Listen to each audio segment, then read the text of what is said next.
একে বলে মহব্বত।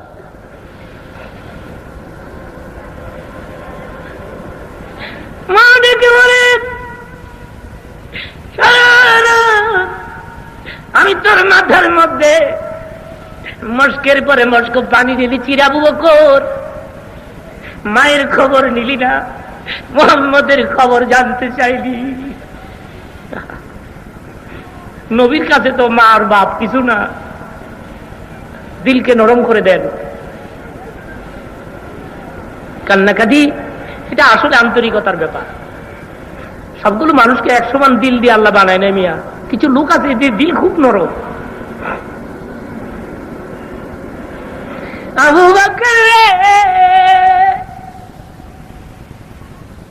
আমি না তোর মা লাগি, সারা রাত আমি তোর মাথার মধ্যে পানি দিলাম, আমার খবর নিলি না, বললি না মা গো তুই কেমন আছো, তুই মা তুই মুহাম্মদের খবর নিলি। মুহাম্মদের খবর আমি তোরে দিব রে বাবা, একটু হা কর একটু মুখে পানি দেই।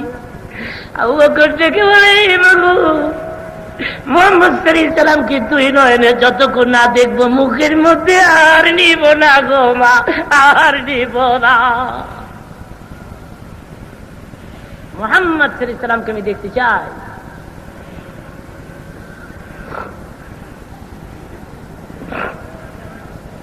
মা দৌড়ে চলে গেছে।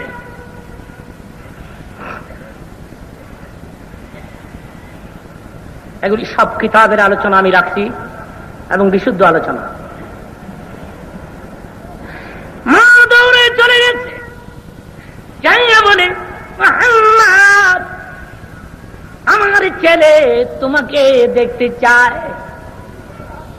দিনের নবী খবর পাইছে আবু বকর সিদ্দিক, আত্মীয় স্বজনের লোকেরা তাকে মেরেছে।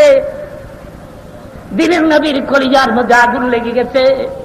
নবী একটা দৌড় দিয়েছে আবু বকর সিদ্দিকের বাড়িতে, গিয়া দেখে আবু বকর সিদ্দিকের চেহারাটা ভুলে গেছে, নাক মুখ দিয়ে রক্ত ধরতেছে।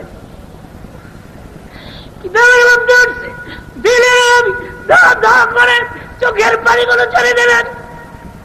আবু বকরের পাশে বসে গেলেন, কপালের মধ্যে হাত বুলাই দিলেন, রহমতের হাত, রহমতের হাত ভুলেই দিলেন। আবু বকর ইসলামের জন্য একটু কষ্ট করতে হবে। আবু বকর কোনো চিন্তা করিও না। আবু বকরের চাইতে বেশি ভালো মুহাম্মদ সাল্লাল্লাহু আলাইহি সাল্লামকে কেউ বাঁচতে পারে না। এই জোরে কোন সুবহানাল্লাহ।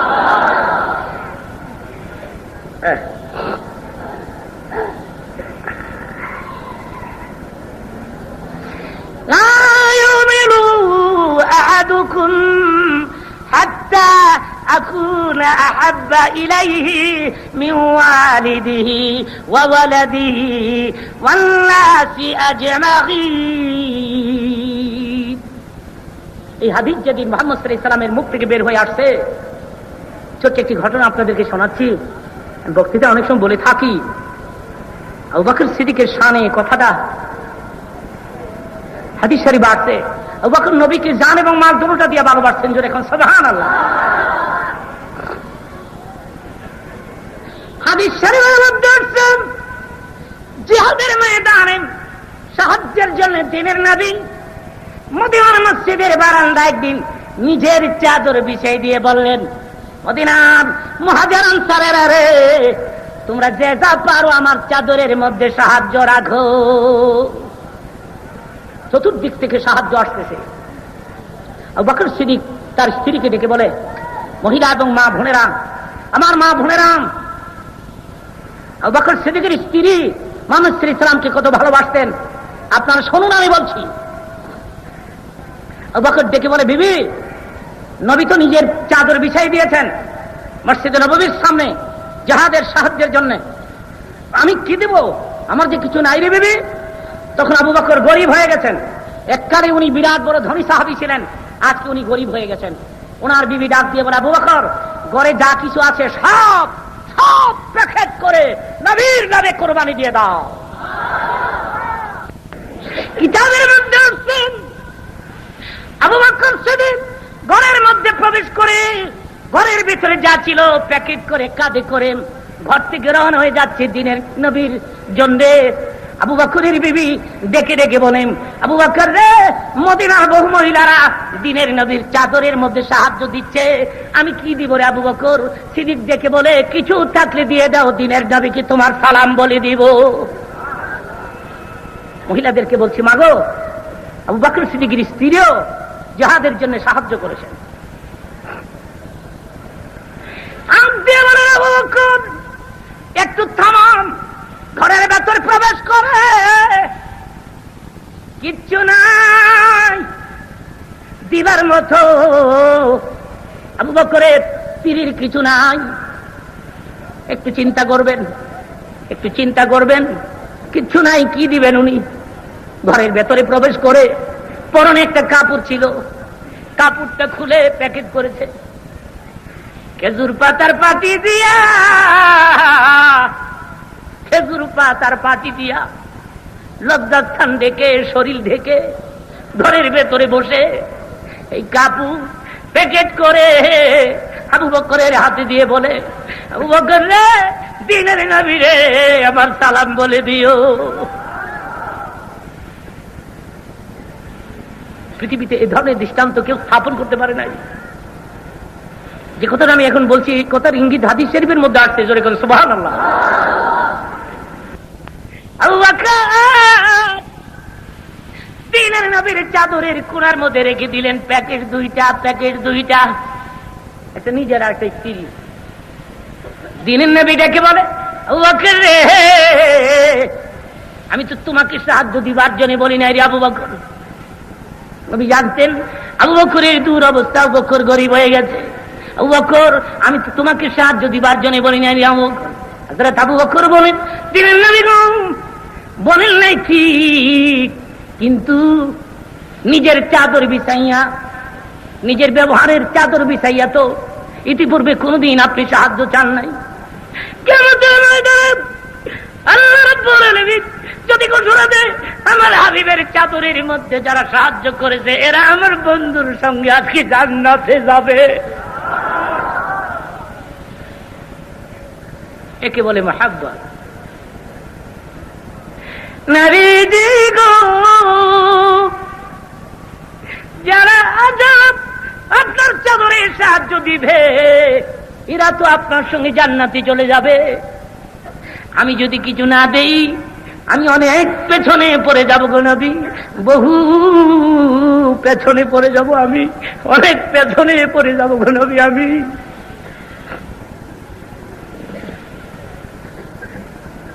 হাদিস শরীফের মধ্যে আছে, দিনের নবী ডাকে বলে, ওসমান গনি রে, তুমি কি এনেছো? ওসমান গনি বলে, কিছু এনেছি, কিছু ঘরে রেখে এসেছি। ওমর রে, তুমি কি এনেছো? কিছু এনেছি, কিছু ঘরে রেখে এসেছি। আলী রে, আলী কি এনেছো? হযরত আলী বলেন, কিছু এনেছি, কিছু ঘরে রেখে এসেছি। আবু বকর, তুমি কি এনেছো? হযরত আবু বকর ধা ধা করে চোখের পানিগুলো ছেড়ে দিয়ে বলে, আমি আমার ঘরে আল্লাহ আল্লাহর নবীরে রেখে এসেছি। একে বলে মাহাব্বত।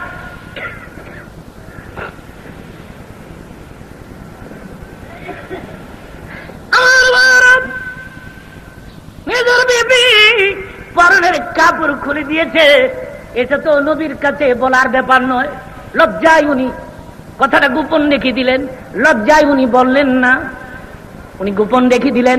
হাদিস শরীফের মধ্যে এসেছে, হযরত জিবরীল নবীজির দরবারে আসতেন, জিবরীলের গায়ে খেজুর পাতার বাজি।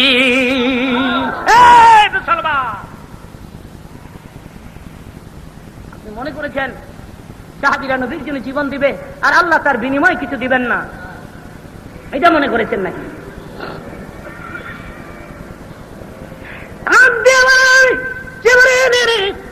ইতিপূর্বে তোমাকে এই ধরনের পোশাকে কোনোদিন দেখি নাই রে জিবরাইল। জিবরাইল রে, এই ধরনের পোশাকে তো কোনোদিন তোমারে দেখি নাই। জিবরাইল, এই পোশাক তোমার গায়ে কেন? খেজুর পাতার পাটি তোমার গায়ে কেন রে জিবরিল? ডেকে বলে, নবী গো, আবু বকর সিদ্দিকের ঘরের খবর রাখেননি। আবু বকরের খবর রাখেন? নবী, জিবরিল, আমার আবু বকরের কি হয়েছে? এত কিছুই বলে না আমার কাছে। দিনের নারী গো, আবু বকরের স্ত্রী পরনের কাপড় খুলিয়া জিহাদের ময়দানে যুদ্ধের সাহায্য পাঠাইতে। আপনি নাকি নিজের চাদর বিছিয়ে সাহায্য চেয়েছেন। সেই জন্য আল্লাহ রাব্বুল আলামিন আমাকে ডাক দিয়ে বলেছে, জিবরিল রে, আজকের দিনের জন্য, শুধু আজকের দিনের জন্য আমি আল্লাহর কাছে সবচাইতে দামি পোশাক খেজুর পাতার পাচি,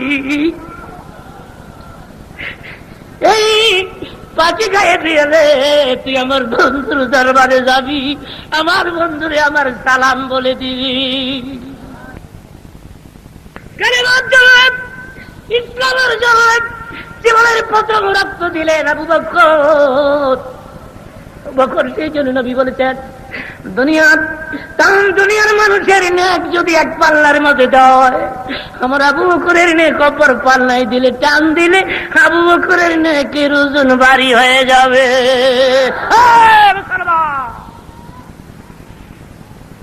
কি মনে করেছেন আবু বকর সিদ্দিককে?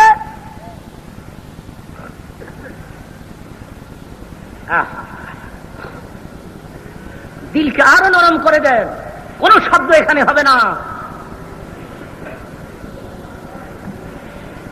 কি দেবের মধ্যে আমার ইন্তেকালের দিন ডাক দিয়ে বলে, সাহাবীরা রে, আমার ইন্তেকালের পরে যেদিন আমার আবু বকর মরবে, আমার আবু বকরকে আমার কবরের ডান পাশে কবর দিও।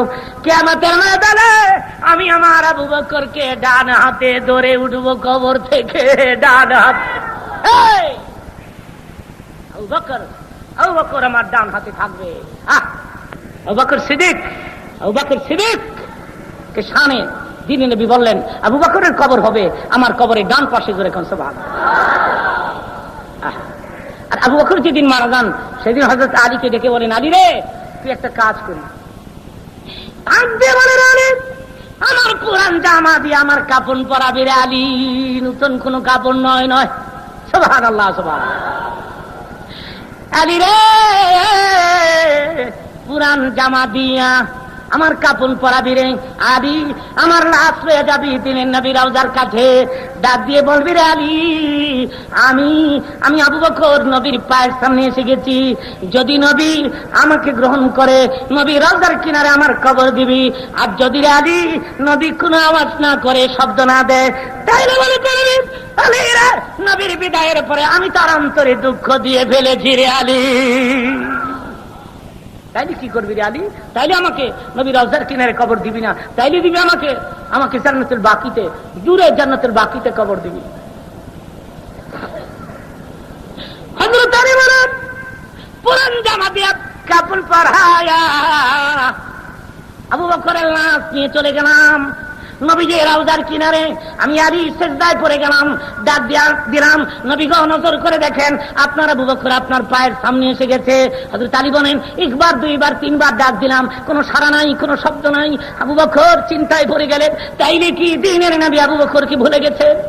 তাইলে কি দিনের নবীকে আবু বকর ভুলে গেছেন? আবু বকর কি দিনের নবী ভুলে গেছেন? হযরত আলী বলেন, ব্যাপার কি? তিনটা ডাক দিলাম, ডাকের কোনো সাড়া নাই, শব্দ নাই। হযরত আলী বলেন, আমি মাহরুম হয়ে গেলাম, আওয়াজ শব্দ না পেয়ে সিজদা থেকে আমি মাথা তুললাম। ও দুনিয়ার লোকেরা, আমি আলী বলছি, তোমরা শোনো, সিজদা থেকে মাথা তোলার সঙ্গে সঙ্গে নজর করে দেখি দিনের নবী রওজাটা থরথর করে কাঁপতেছে, রওজাটা থরথর করে কাঁপতেছে, ভেতর থেকে আওয়াজ আসতেছে, আলী রে আমার আবু বকর, আলী রে আমার আবু বকর, আমার পাশে আসবে, অনুমতির প্রয়োজন নাই রে আলী। আলী রে আমার আবু বকর, আমার কিনারে আসবে, অনুমতির কোনো প্রয়োজন নাই রে আলী। আলী রে আবু বকর তো আমার হিজরতের সাথী, আবু বকর তো আমার গুহার সাথী, মদিনার সাথী। আলী রে, আলী রে আজকের থেকে আমার আবু বকর হবে আমার কবরের সাথী। ইসলামের জন্য আবু বকর সিদ্দিক রক্ত দিয়েছেন, আবু বকর সিদ্দিক মার খেয়েছেন। তারপরে কে? আবু বকর সিদ্দিকের পরে মার খেয়েছেন হযরত বেলাল হাবশী। বেলালকে তো তার মনিব শেষই করে দিয়েছিল। আবু বকর সিদ্দিক যদি বেলালকে খরিদ না করতেন, হযরত বেলাল তো হাবশীর মানুষ, কালো মানুষ, লোকটা এত কালো। হাবশীর মানুষ আমি দেখেছি মদিনা শরীফে, মক্কা শরীফে, সিরিয়াসলি কালো। আপনার ঠোঁট দুইটা সাদা, একবারে দুধের মতো সাদা ঠোঁট, আপনার কালার একেবারে কালো, চক্ষুগুলো লাল রক্তের মতো। হাবশীর মানুষ এখনো মাঝে মধ্যে মক্কা মদিনাতে পাওয়া যায়। সুবহানাল্লাহ, সুবহানাল্লাহ। বেলাল, ওই বেলালের বংশের লোক, হাবশীর লোক, এখনো তারা আপনার কাবাগরের পাহারাদার, তারা কাবার হিফাজতের দায়িত্বে তারা আছে। চিল্লায় বলেন আলহামদুলিল্লাহ, আলহামদুলিল্লাহ। বেলাল যেদিন কালেমা পড়েছে, বেলালের মনিব উমাইয়া ডেকে বলেছে, সাহস তো কম না, তুই আমার গোলাম বেটা, তুই আমার চাকর, তুই মুহাম্মদের কালেমা পড়ে নিলি। আমার ভাইরা অত্যাচারের পাহাড় চাপিয়ে দিল হযরত বেলালের উপরে। কি করলো বেলালকে? আমি বলছি সংক্ষেপে শুনেন। বেলালের হাত পা বেঁধে যুবক ছেলেদের হাতে দিয়ে দিত। এই ছেলেরা বেলালকে, হযরত বেলাল কালেমা পড়েছেন, ইসলাম গ্রহণ করেছেন, সেই জন্য বেলালকে টেনে টেনে আরব মরুভূমি, পাথরের মাটি, আপনারা বলুন তো হযরত বেলালের অবস্থা কি হতে পারে? আপনার পায়ের মধ্যে রশি দিয়ে বেঁধে, হাত দুটা বেঁধে পায়ের মধ্যে রশি দিয়ে বেঁধে যুবক ছেলেদের হাতে দিয়ে দিত। টানতে টানতে তারা পাহাড়ের উপরে তুলতো, আবার পাহাড় থেকে টানতে টানতে নামাইতো। সারাদিন এই কাজ করতো। হযরত বেলালকে সন্ধ্যার সময় যখন উমাইয়ার বাড়ির সামনে এনে মৃতদেহের মতো, মনে হয় বেলাল বাঁচবে না, মনে হয় বেলালের আত্মা বের হয়ে যাবে, উমাইয়ার সামনে, পায়ের সামনে হাজির করে দিলে উমাইয়া বলতো এখনো সময় আছে, কালেমাটা ছেড়ে দে। হযরত বেলাল বলতেন আহাদ, আহাদ, আহাদ, লা ইলাহা ইল্লাল্লাহ। উমাইয়া ডেকে বলে তুই কালেমা ছাড়বি না? বেলাল বলে আহাদ, আহাদ, লা ইলাহা ইল্লাল্লাহ মুহাম্মাদুর রাসূলুল্লাহ সাল্লাল্লাহু আলাইহি ওয়াসাল্লাম। ভাইরা, কিতাবের মধ্যে আসছে, আমি আজকেও দেখেছি কিতাবের মধ্যে আসছে, উমাইয়া হযরত বেলালকে চিৎ করে শোয়াইয়া বেলালের বুকের উপরে পাথর চাপা দিয়া, একটা মানুষকে এভাবে কষ্ট দেয়, চিৎ করে শোয়াইয়া পাথর চাপা দিয়া বেলালকে ঘন্টার ঘন্টা রেখে দিত। পানির পিপাসায় কলিজা ফেটে যাওয়ার কথা, এক ফোঁটা পানি বেলালের মুখে দেয় নাই উমাইয়া। আজকে ইসলাম কোথায়, আমরা কোথায়? দিন কোথায়, আমরা কোথায়? মসজিদ কোথায়, আমরা কোথায়?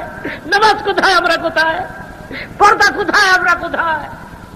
কালেমা কোথায়, আমরা কোথায়?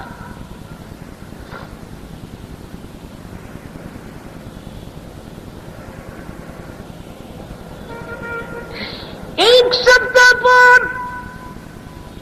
উমাইয়া বেলালের কাছে গিয়ে বলে, বেলালের কালেমার স্বাদ মিঠে নাই রে বেটা, এখনো তোর কালেমার স্বাদ মিঠে নাই, দেখ তোকে কি করি এখন। কিতাবের মধ্যে আছে জিহ্বা নাড়ায়া নাড়ায়া বেলাল জিকির করেছে জন্য জিহ্বার মাঝখান দিয়ে একটা পেরাক ঢুকাইয়া দিছে।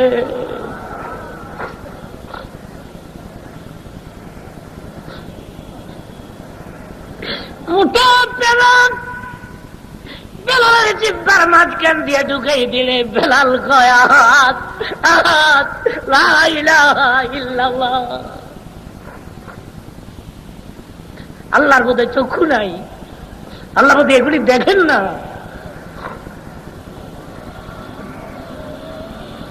পরবর্তীকালে জিহ্বার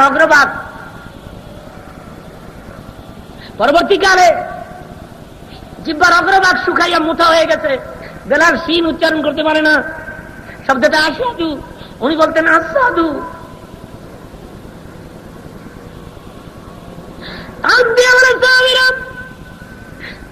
বেলাল ভুল আজান দেয়, মুয়াজ্জিনি দপ্তর থেকে তার নাম ক্যান্সেল করে দেওয়া হোক। বেলাল ভুল আজান দেয়, চিন্তা করেন। দিনের নবী ডেকে বলে, বেলাল রে, তুই আর আজান দিস না রে বেলাল, তোর বিরুদ্ধে কমপ্লেন আছে রে বেলাল, তুই নাকি শিন উচ্চারণ করতে পারিস না। বেলাল কিছুই বললেন না। দিনের নবী বলেছেন, বেলাল তুই আর আজান দিস না। নবীর উপরে তো কোনো কথা নাই। বেলাল চলে গেলেন চোখের পানি ছেড়ে ছেড়ে, আর মনে মনে বলেন, আর বুঝি রে মদিনার মসজিদের মিনারায় আমার কণ্ঠ বাজবে না, আমার আজান বোধ আর হবে না।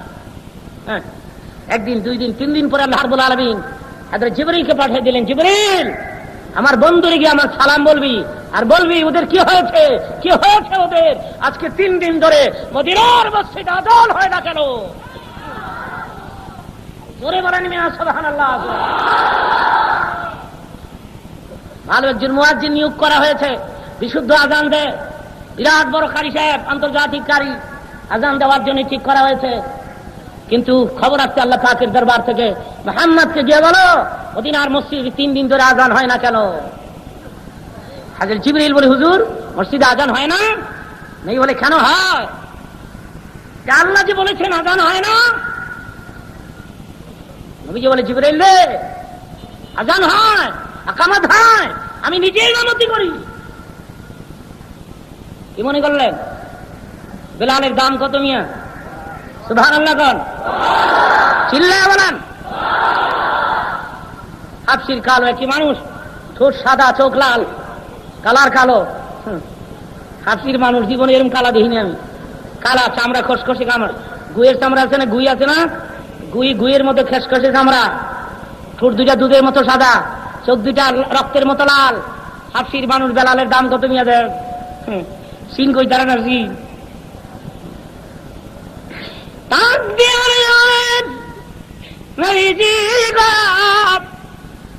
হাফসির বেলাল কোথায়?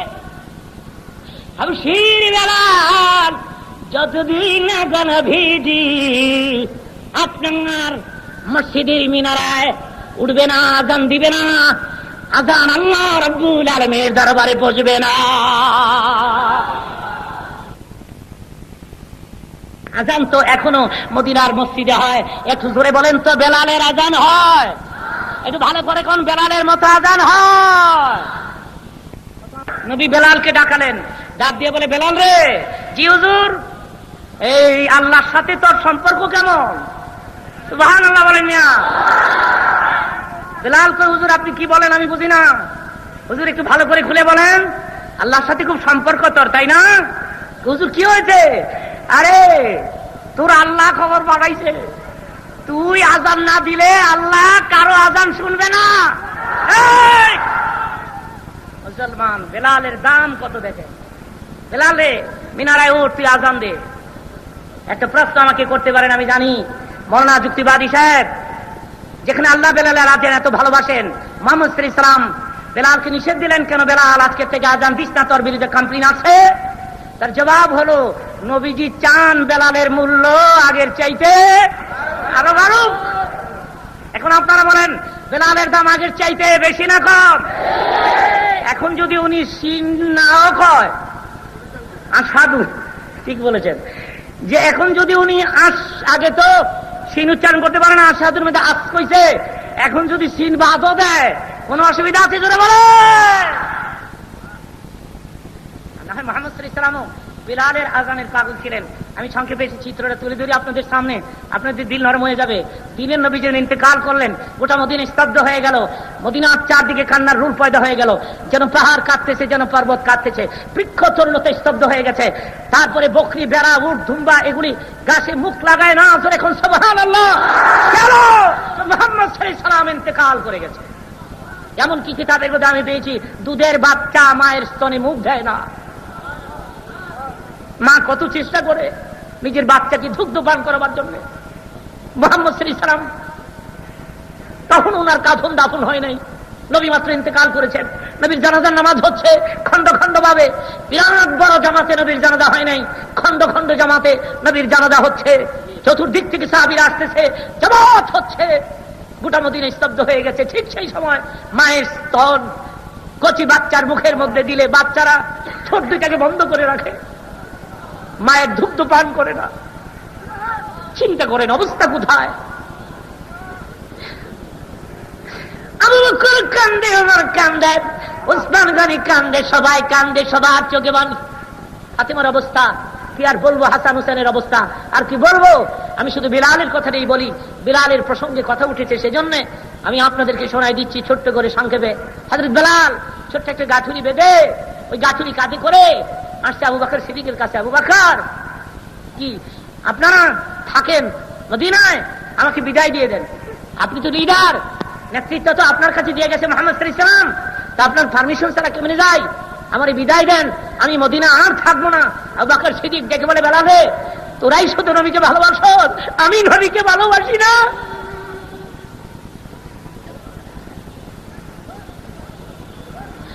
বলতো আমি কজনকে বুঝাবো, তোদের কজনকে আমি বুঝাবো বল।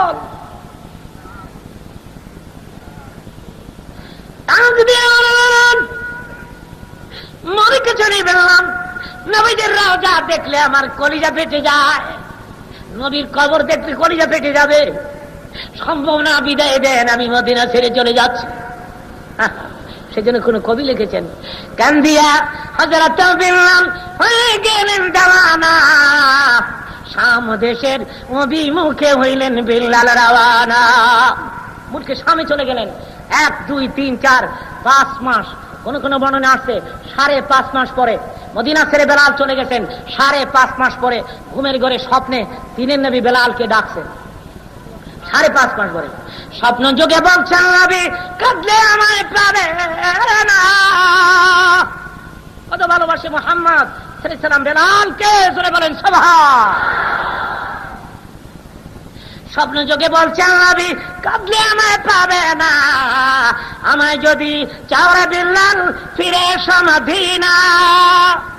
বেলাল রে, ও বেলাল, মদিনা আমি সবাইকে দেখতে পাই, তোকেও দেখতে পাই না, জলদি আয়, আমি তোর আযান শুনবো।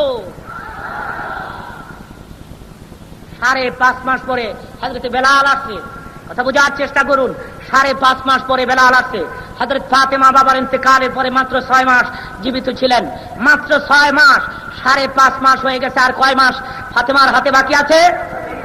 মাত্র 15 দিন আগে, 15 দিন পরে উনি ইন্তেকাল করে যাবেন। উনি বাবার জন্য রুমের মধ্যে তালাবদ্ধ অবস্থায় রুমের ভেতরে প্রবেশ করে দরজা ভেতর দিক থেকে ক্লোজ করে হযরত ফাতেমা বাবার নামে চোখের পানি ছেড়ে ছেড়ে কাঁদছেন আর বলছেন, বাবা গো, মদিনার সব লোক তোমাকে ভুলে যাচ্ছে, কিন্তু আমি যে তোমাকে ভুলতে পারি না, তুমি বলেছো ইন্তেকালের আগে। আর ভাইরা সবাই যখন কাঁদে, হাসান কাঁদে নানা নানা বলে, হুসাইন কাঁদে নানা নানা বলে, তখন হযরত ফাতেমা বাবার মাথার পাশে চোখের পানি ছেড়ে যখন কাঁদে, তখন নবী ইশারা দিয়ে বলেছিলেন, ফাতেমা রে, সবার কান্না সইতে পারি, তোর কান্না আমি সইতে পারি না।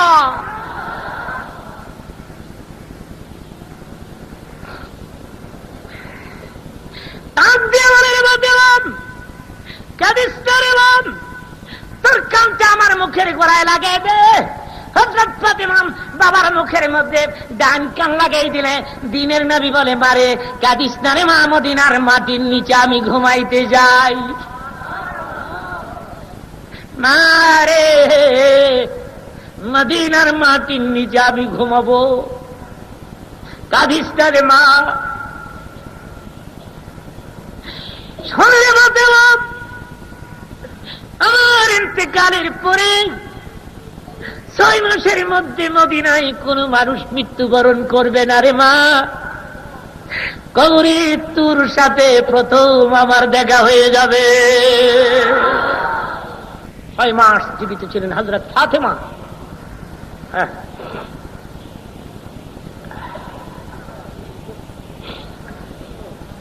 6 মাস যেদিন শেষ হয়ে যায়, 6 মাস পরে যেদিন ফাতেমা ইন্তেকাল করবেন, 6 মাস পরে ঘরের ভেতরে মুনাজাতের মধ্যে বাবা বাবা বলে হযরত ফাতেমা কান্নাকাটি করেন। কাঁদতে কাঁদতে মুসাল্লার মধ্যে পড়ে গেলে হযরত ফাতেমা অজ্ঞান হয়ে যায়, ঘুমিয়ে যায়।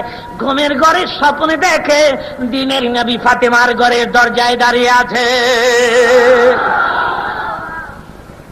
ডাক দিয়ে বলে, মারে মা, ফাতেমা, বাবার জন্যে এখনো কাঁদিস?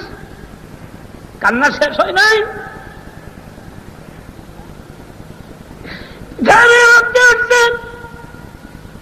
বাবার ইন্তেকালের পর থেকে 6 মাস দিন রাত 24 ঘন্টা শুধু বাবা বাবা বলে কেঁদেছেন ফাতেমা। কিতাব খুলে দেখেন, ফালতু কোনো কথা আমি বলি না। আমি বই পড়ে আপনাদেরকে শোনাই, কোন বক্তার ওয়াজ আমি নকল করি না, জীবনে কাউকে নকল করি না। আমি পড়ার অভ্যাস আমার এখনো আছে।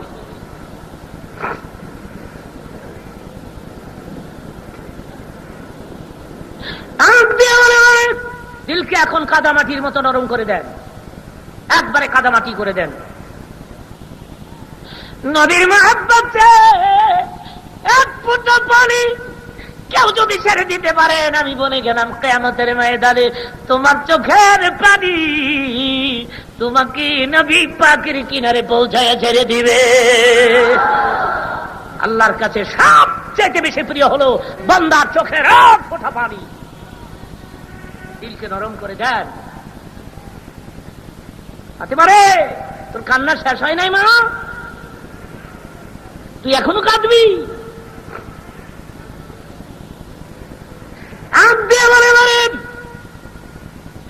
তোর চোখের বাড়িতে আমার কবর ভরে গেছে রে মা, কবর ছেড়ে চলে এসেছি তোরে নিতে। তোরে নিতে আসছি, কালকে সকালে আসবো আমি, কেমন? তুই রেডি থাকিস। কেউ যদি স্বপ্ন দেখেন মৃত মানুষ জীবিত অবস্থায় স্বপ্নে আপনাকে নিতে আসছে, তাহলে বুঝতে হবে খুব তাড়াতাড়ি আপনি দুনিয়ার থেকে মৃত্যুবরণ করবেন। এ কথাটা মনে রেখেন, কেউ যদি স্বপ্নে দেখেন মরা মানুষ জীবিত অবস্থা আপনাকে নিতে আসছে, বুঝতে হবে খুব তাড়াতাড়ি মারা যাবে।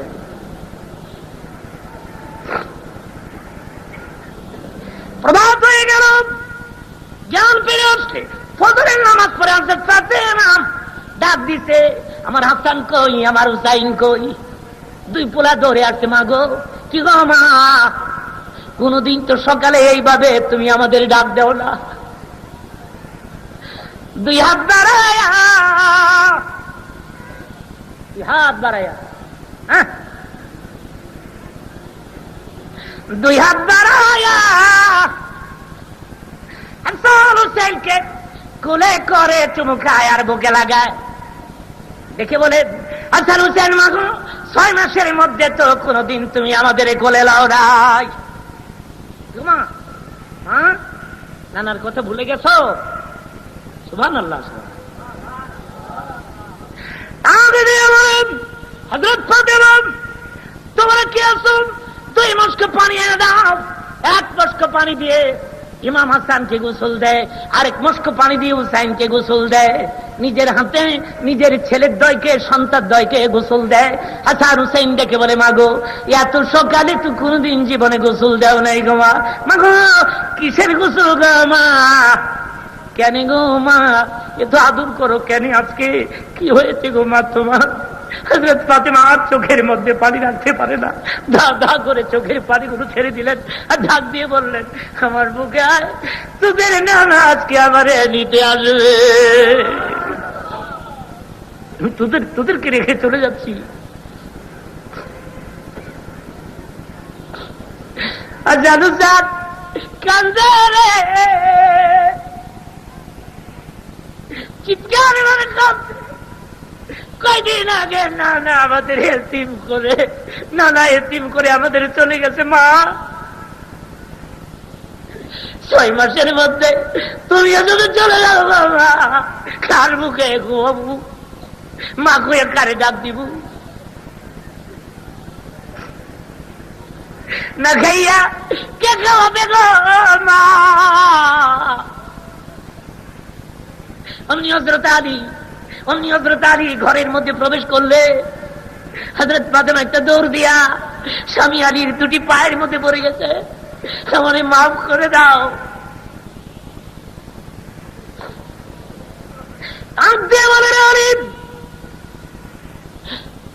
তোরা যদি কোনো কষ্ট দিয়ে থাকি মাফ করে দাও রে আলী, কিয়ামতের ময়দানে এতিম বাবার সামনে লজ্জা দিও না। মহিলাদের বলছি, মাগো, নবীর মেয়ে হলে কি হবে? স্বামীর কাছে ক্ষমা চাচ্ছেন আজকে।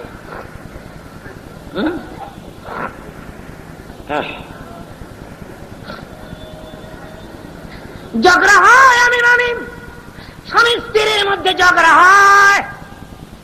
মহিলাদেরকে বলে গেলাম, আপনারা আগে সারেন্ডার করবেন। সারাদিন যদি ঝগড়া করেন, রাত্রে ঝগড়া নয়, রাত্রে ছেলে মেয়েরা ঘুমায় গেলে স্বামীর পায়ের পাশে দাঁড়ায় বলবেন, সারাদিন ঝগড়া করেছি, কথা কাটাকাটি করেছি, রাত গভীর হয়ে গেছে, আমি ভুল করেছি, তুমি আমারে মাফ করে দাও। মহিলাদেরকে বলছি, যে কথাটা বললাম এখন, এটা অন্তরের মধ্যে ভালো করে গাঁথিয়ালো। আমি আবার বলছি, ঝগড়া হয়, আমি বলি, ঝগড়া তো সবাই করে, আমরাও তো করি। আমাদের ঝগড়া হয় না? মৌলবীরা ঝগড়া করে না? মৌলবীরা আরো বেশি করে, মৌলবীরা আরো বেশি করা। ঝগড়া হইলে কি হইব? হইলে কি হবে? এই ঝগড়া সারাদিন থাকলে বিকেল আর পায় না। আলহামদুলিল্লাহ বলেন মিয়া। আমি যদি দেখি আমি বেশি বইলা বলাইছি, তাহলে স্ত্রীর কাছে গিয়া বলি, বেশি তো আমিই কইছি, মনে কিছু নিও না, মাফ কইরা দাও। বেগমের কাছে মাফ চাইলে অসুবিধা আছে? বেশি কইয়া বলাইছি আমি, সুতরাং মনে কিছু নিও না, মাফ করে দাও, রাত্রে মারাও যাইতারি। সুবহানাল্লাহ, সুবহানাল্লাহ। আর যদি স্ত্রী মনে করে স্ত্রী বেশি বলে ফেলেছেন, মহিলারা যদি মনে করেন যে আপনি বেশি বলে বলেছেন স্বামীদের ঝগড়ার সময়, রাত্রে, দিনই চেষ্টা করেন, যদি না পারেন তাহলে রাত্রে পোলা পায় হুতাই দিয়া স্বামীর কাছে গিয়ে কইবেন, খুব বেশি করে বলাইছি, মেজাজ ঠিক ছিল না, যাকে রাত গভীর হয়ে গেছে, মাফ করে দাও, মাফ করে দাও আমারে। যদি রাত্রে মারা যায়, ঠিক না রে? ঠিক করে বলে। আমাদের মধ্যে নাই। ঝগড়া করলে দিনের পর দিন, সপ্তাহের পরে সপ্তাহ, একজন আরেকজনের যে চায় না, একজন আরেকজন বিছনা ধরে না, বউ গিয়া বসে এই রুমে, এই গিয়া বসে আরেক রুমে, দুই রুমে গিয়া শুয়ে রয়েছেন, যদি রাত্রে দোনোটা মারা যায়। হযরত ফাতেমা স্বামী আলীর পাশে দাঁড়ায় বলে, স্বামী রে, আমারে মাফ করে দাও, আজকে আমার বাবা আমাকে নিতে আসবে, আমার বাবা নিতে আসবে, মাফ করে দাও। হযরত আলী, আর যদি শাস্তি দিতে হয় দুনিয়ার মধ্যে দাও, আখিরাতে আমার বাবার সামনে আমার লজ্জা দিও না। হযরত আলী ধা ধা করে চোখের পানিগুলোই ছেড়ে দিলেন। সেদিন কিতাব খুলে দেখেন হযরত আলী উত্তরে কি বলেছিলেন। উত্তরে বলেছিলেন, ফাতেমা রে, তুমি আমার কাছে মাপ চাচ্ছ, কেন মাপ চাচ্ছ? তুমি না নবীর কলিজার টুকরা, তুমি না রাসূলের রক্ত। তুমি জানো তোমাকে যেদিন বিয়ে দিয়েছিল মুহাম্মদ সাল্লাল্লাহু আলাইহি ওয়াসাল্লাম আমার কাছে, তুমি জানো মুহাম্মদ সাল্লাল্লাহু আলাইহি ওয়াসাল্লাম আমাকে বলেছিলেন, আলী রে, তোর খবর আছে আমি কাকে তোর কাছে বিয়ে দিয়েছি? আরে রে, তোর খবর আছে আমি কাকে তোর কাছে বিয়ে দিয়েছি? আমি বলেছিলাম, হুজুর আপনি বলে দেন কাকে বিয়ে দিয়েছেন। তখন নবী বলেছিলেন, ফাতেমা শুধু আমার মেয়ে নয়। ফাতেমা, তুমি তো জানো না, নবী কথা না আমারে বলেছিলেন, ফাতেমা শুধু আমার মেয়ে নয়, ফাতেমা তু বিদআতুন মিন্নি, ফাতেমা আমার গায়ের একটা টুকরা রে আলী, আমার গায়ের একটা অংশ, আমার মা।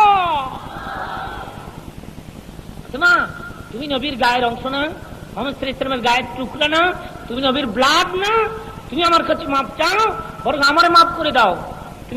তুমি জানো না, আরবের কোটিপতিরা তোমার বিয়ে করতে চাইছে, লক্ষপতিরা তোমার বিয়ে করতে চাইছে, মুহাম্মদ সাল্লাল্লাহু আলাইহি ওয়াসাল্লাম দেয় নাই, আমি গরিব আলীর কাছে তোমাকে বিয়ে দিয়েছে। আমি জীবনে কোনোদিন উদর ভরে, পেট ভরে কোনো ভালো খাদ্য খোরাক তোমার সামনে হাজির করতে পারি নাই, ভালো একটা দামি কাপড় কিনে দিতে পারি নাই তোমার পরিবারের জন্য। উদর ভরিয়া, পেট ভরিয়া খানা দিতে পারি নাই, ভালো একটা কাপড় কিনে দিতে পারি নাই, 15 দিন 20 দিন আমার ঘরের পাতিলায় খানা নাই। মাঝে মধ্যে খিদার কষ্টের ফাতেমা তোমার পেটের চামড়া পিঠার সঙ্গে লেগে যেত। তুমি আমার কাছে মাপ চাও, তা হয় না রে ফাতেমা, বরং আমি তোমার কাছে মাপ চাই, তুমি আমারে মাফ করে দাও।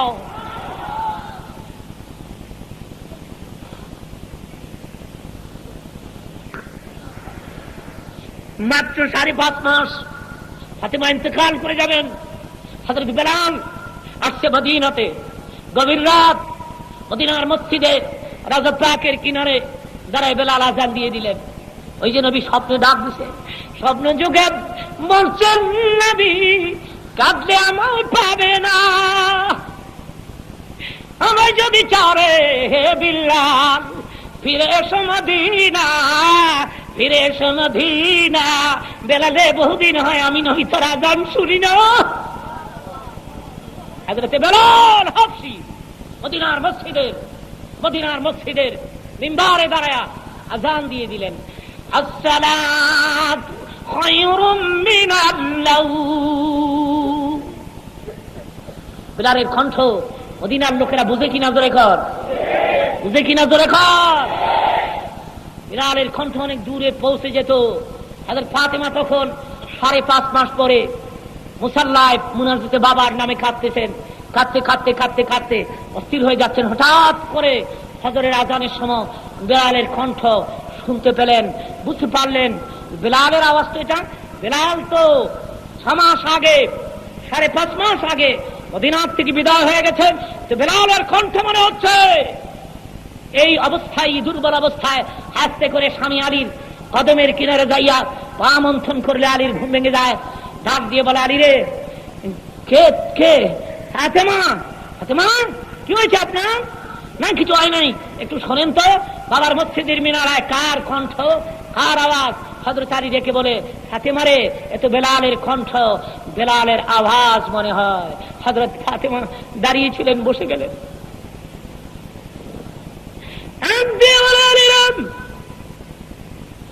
একটু ধরো রে আলী, আমারে ধরো।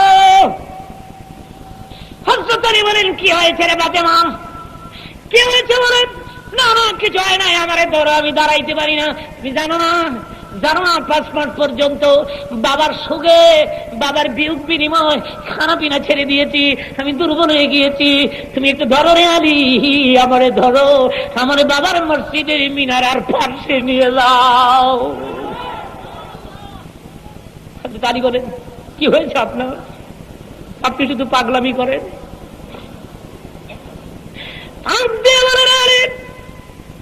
আমার বাবার ইন্তেকালের পরে বেলাল লাগছি, বেলাল মদিনা ছেড়ে চলে যায় রে আলী। বাবার বিচ্ছেদ সইতে পারে না, চলে গেছে। 5.5 মাস পরে বেলাল আসছে। আমার মন কয় রে আলী, বেলালের সাথে আমার এতিম বাবা আসছে, আমার বাবারে রেখে বেলাল আসে নাই। আলী রে, বাবার রওজার কিনারে আমার লইয়া যাও। হয়ে গেলেন হযরত বেলাল আস্তে আস্তে নবী পাকের রওজার কিনারে গিয়ে দাঁড়ায় ডেকে, ঘুমের ঘরে স্বপ্নে আমাকে ডেকেছেন, আপনি নাকি আমার আযান শুনবেন, কিন্তু কই গো নবীজি, আপনি তো আমার আযান শুনবেন কিন্তু আসলেন না তো। বেলাল ভাবছে, আমি আযান দিলে নবী কবরতে উঠাইব। কি মনে করলেন মিয়া? কি গেল আযান দিলাম, কিন্তু কোথায় আপনি দুআইলেন না? বেলাল আযান দিলে যদি কবর ভাঙ্গা দিনের নবী না আসেন, ইমামতি যদি না করেন, আমি আর আযান দিব না গো নবী, আর আযান আমি দিব না। চলে গেলেন দামেস্কে, আবার চলে গেলেন, কেউ রাখতে পারলেন না। চলে গেলেন দামেস্কে গিয়া কিছুদিন পরে নবীর বিচ্ছেদ সইতে পারে না, বেলাল ইন্তেকাল করলেন, দুনিয়ার থেকে বিদায় হয়ে গেলেন। ইন্না লিল্লাহি ওয়া ইন্না ইলাইহি রাজিউন।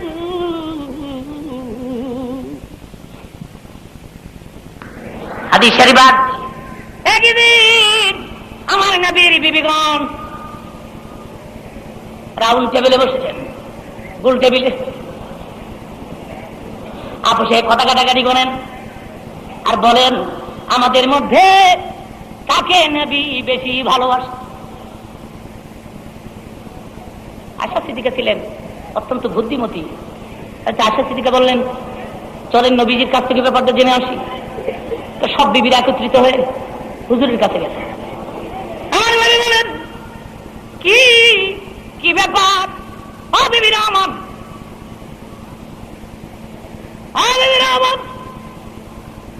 এইভাবে তো কোনদিন একত্রিত হয়ে আমাদের কাছে আমার কাছে একসাথে আসতে দেখি নাই। তোমার কি দাবি দেওয়া নাই তো? বিরাট মিছিল, জীবন টিমান নাই তো? তাই যা বলেন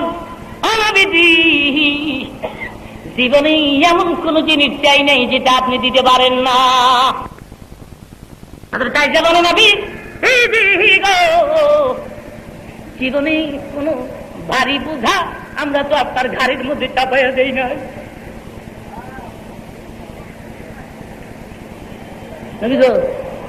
কিছু চাইছি আপনার কাছে জীবনে?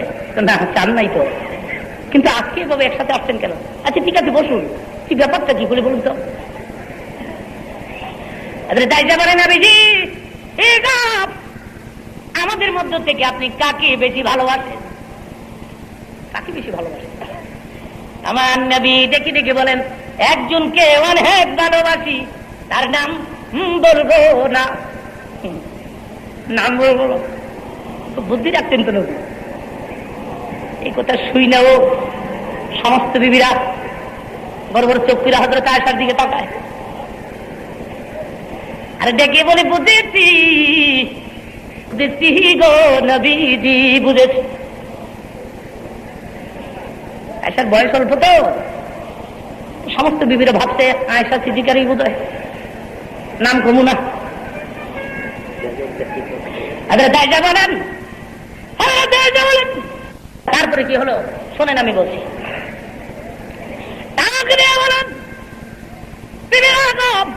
একজনকে তোমাদের মধ্যে থেকে অনেক ভালোবাসি, তার নাম বলবো না। তাই সাথে খাবার না বিজি গো, খুলে বললে ভালো হয়। এরা সবাই শুধু আমারই সন্দেহ করে, খুলে বললে ভালো হয় না কোনো বিধি। আমার নবী দেখে বলে, বিবিরা গো যান, আপন আপন হুজরায় চলে যান, নিজ নিজ কক্ষে ফিরে যান। আজ রাতে আমি নবী যার হুজরার মধ্যে থাকবো, যার রুমের মধ্যে আমি প্রবেশ করব, বুঝতে হবে তাকে আমি বেশি ভালোবাসি, কিন্তু ব্যাপার গোপন রাখতে হবে, কোনদিন তা প্রকাশ করতে পারবেন না। কত বুদ্ধি রাখে আমার নবী, ব্যাপার গোপন রাখতে হবে। সব বিবিরা চলে গেছে, রাত 12টা, 1টা, 2টা, 3টা হযরত বেলাল মদিনার মসজিদের মধ্যে আযান দিয়ে দিলেন, আসসালাত খায়রুম মিনান নাওম। ফজর হয়ে গেছে, সূর্য উঠে গেছে। স্বামী যার রুমের মধ্যে, স্বামী যার রুমের মধ্যে থাকে, সকালবেলায় মুখটা দেখলে কিছু না কিছু বোঝা যাবে। সব বিবিরা আবার ফজরের পরে এক বৈঠকে মিলিত হয়ে সমস্ত বিবিরা বড় বড় চোখ করে আয়েশার মুখের দিকে তাকায়। হযরত মারিয়া, ওই যে শরবত বানায় যে শরবত, হযরত মারিয়া তো আয়েশা গোপন করলে কি হবে বুঝি না আমি। আয়েশা বলেন কি? নবী না তোমার রুমে আসিল। তোমার রুমে? যেহেতু বয়সে সকল আর ছোট, হযরত আয়েশা লজ্জায় মাথা হেট করে দিল। নবীর দাম্পত্য জীবন কত যে সুখের জীবন।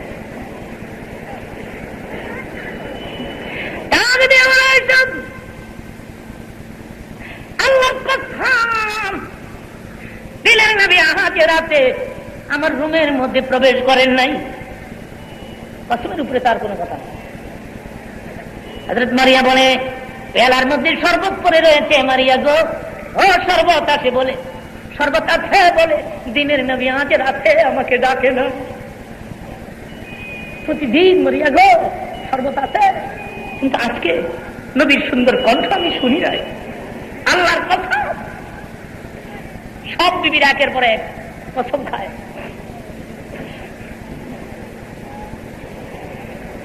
হঠাৎ করে নজর করে দেখে মসজিদে নববীর দিক থেকে দিনের নবী আসছে। মুচকি হাসতে হাসতে বিবিদের মাঝখানে গিয়ে আস্তে করে বসে গেলেন। হযরত আয়েশা বলে, দিনের নবী গো, কার রুমে ছিলেন আমরা বুঝি নাই। আমার নবী দেখে বলে, আয়েশা গো, আজ রাত আমি মসজিদে আমার মাবুদের ইবাদতের মধ্যে কাটাই দিয়েছি। গোটা রাত গো আমার আয়েশা, আজ রাতে আমি কারণ আমি যাই নাই, কারণ আমি সবাইকে এক সমান ভালোবাসি। বিসমিল্লাহির রহমানির রহিম। আস্তাগফিরুল্লাহ রাব্বি মিন কুল্লি জামবি ওয়া আতুবু ইলাইহি লা হাওলা ওয়া লা কুওয়াতা ইল্লা বিল্লাহি আলিল আযীম। লা ইলাহা ইল্লাল্লাহু মুহাম্মাদুর রাসূলুল্লাহ সাল্লাল্লাহু আলাইহি ওয়া সাল্লাম। আল্লাহুম্মা আমিন।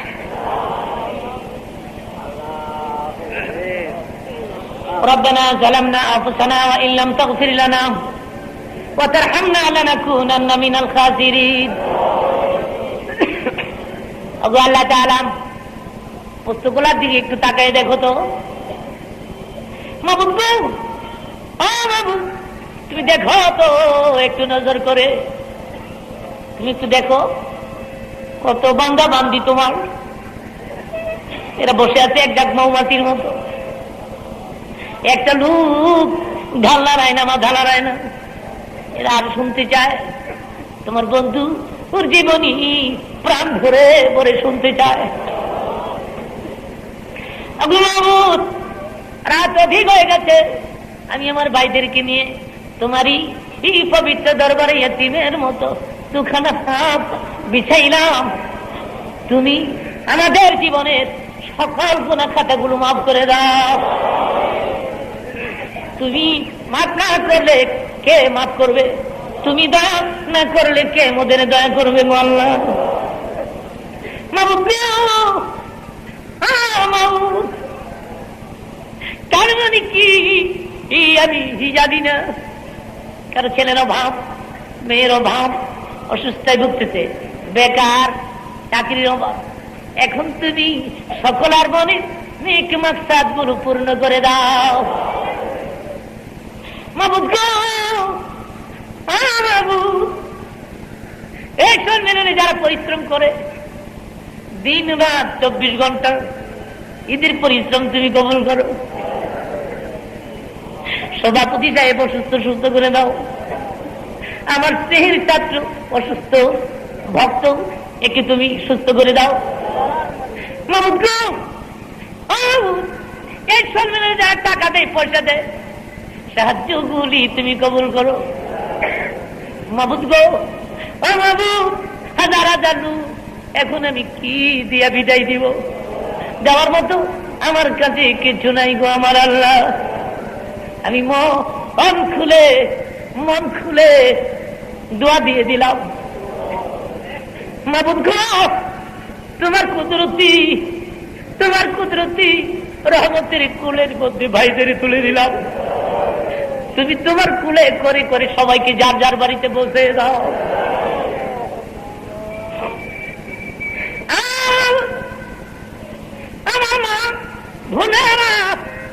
আমি গুনাহগারের নাম শুনলে পাগলের মতো ছুটে আছে, এদেরকে হযরত ফাতিমার মতো বানিয়ে দাও। হযরত ফাতিমা যেমন জীবন দুঃখের সংসারে না খাইয়া গো আল্লাহ স্বামীর সেবা করে গেছে, পর্দার ভিতরে থেকে গেছে, জান্নাতুল বাকি করে চলে হয়েছে। তুমি আমার মাদেরকে আপন আপন স্বামীর খেদমত করার তৌফিক দিবা, পর্দার ভিতরে থাকতে পারে সে তৌফিক তুমি দিবা মাবুদ গো। আমার মা বোনদের মনে কি দুঃখ আমার তো জানা নাই, কিন্তু তুমি অন্তর যাবি, তুমি তো রিবুম্বি জাতি শুধু যা এরা আমার ভক্ত, এরা মন দিয়ে আমার ভালোবাসে গো আমার আল্লাহ। এরা পাগলের মতো ছুটে আসে আমি গুনাহগারের নাম শুনি। এদেরকে তুমি দ্বীনের মুজাহিদ বানায় দাও, এদেরকে তুমি 5 ওয়াক্ত নামাজি বানায় দাও।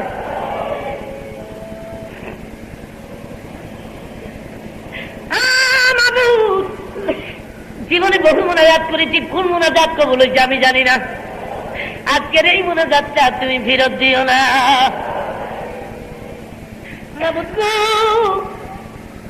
আর একটা কথা বলে এ বিদায় হয়ে যায়। আমি জানি না কার মা আছে কার মা নাই, কার বাপ আছে কার বাপ নাই আমি জানি না। যাদের মা নেই, মা গো মা গো, ওর মা বলে ডাকে ওর মতো কেউ নাই। কত লোকে আব্বা ডাকে, বহু লোক আছে বাপ ডাক দেওয়ার মতো কেউ নাই।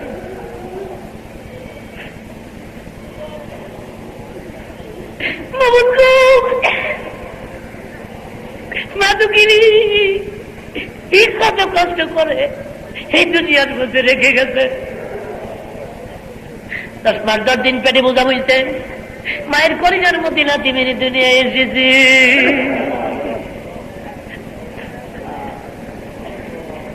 শীতের রাত যায়নি, সোয়াইনি পেশাব করে দিতাম, ভাবি নিয়ে গেলে পেশাব করে দিতাম। বুকের মধ্যে লয়ে ঘুমাইলি গো, পেশাব করে মার বুকটা ভিজাই দিতাম। মা বুক থেকে আমার নামাই দেয় নাই। শীতের রাত পুরা বুকটা ভিজে গেছে, আর গয় নাই, বুক থেকে আমার নামাই দেয় নাই। কিনারে শোয়াইয়া জামাটা বদলাইয়া আমার বুকে লইয়া ঘুমাইছে। তুমি বলেছে বন্ধরে, আমি যখন দেখি তোর চোখের মধ্যে পানি, আমি যখন দেখি রে বন্ধু তুই কাঁদো, আমার মায়া লাগে, তোর কিনারে হাজির হয়ে যাই। আমি আমার কুদরতি হাত বাড়াইয়া বন্ধরে তোর চোখের পানি বলে মুক্তি দেয় আর বলে দে আর কাঁদিস না, জীবনের সব গুণাগুলি তোর মাফ করে দেব। আল্লাহ গো, এ মুনাজাত ফিরত দিও না, আজকের এই মুনাজাত ফিরত দিও না আল্লাহ। ربنا تقبل منا إنك أنت السميع العليم وتب علينا يا مولانا إنك أنت التواب الرحيم। মৌতের দিনে মুদের জবানে জারি রেখে দিও তুমি লা ইলাহা ইল্লাল্লাহ মুহাম্মাদুর রাসূলুল্লাহ। আসসালামু আলাইকুম।